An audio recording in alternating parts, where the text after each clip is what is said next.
دلم یک دوست میخواهد که خیلی مهربان باشد، دلش اندازه دریا به رنگ آسمان باشد.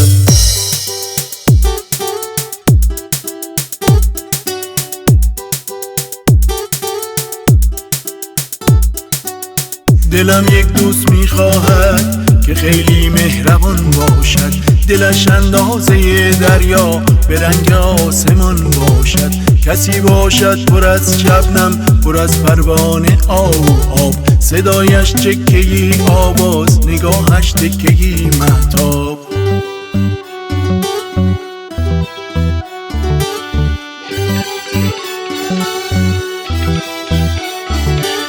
دلم میخواهد او چیزی شبیه برفومه باشد و جنس دستایش از هوای پاکده باشد.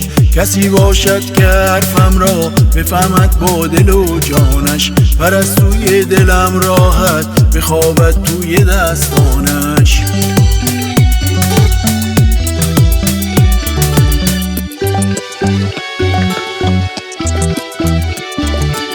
همیشه صبح تا شب من در این رویای شیرینم، تمام صورتم چشم است ولی او را نمیبینم.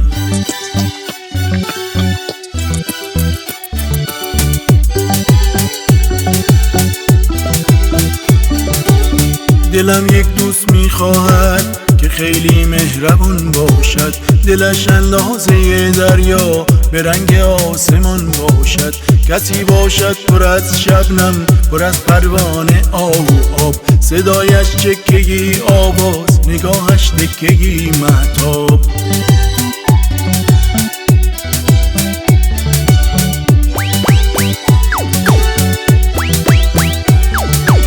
دلم میخواهد او چیزی شبیه برفومه باشد و جنس دستایش از هوای پاکده باشد. کسی باشد که حرفم را بفهمد با دل و جانش، پرستوی دلم راحت بخوابد توی دستانش.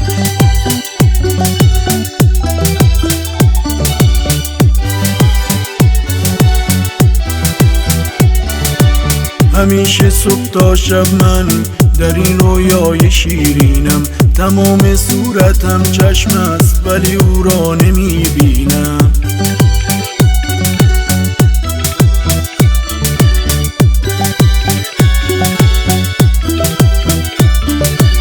دلم یک دوست میخواهد که خیلی مهربان باشد، دلش اندازه دریا به رنگ آسمان باشد. کسی باشد پر از شبنم، پر از پروانه آب، صدایش چکه‌ای آواز، نگاهش تکه‌ای مهتاب. همیشه صبح تا شب من در این رویای شیرینم، تمام صورتم چشم است ولی او را نمیبینم. دلم یک دوست میخواهد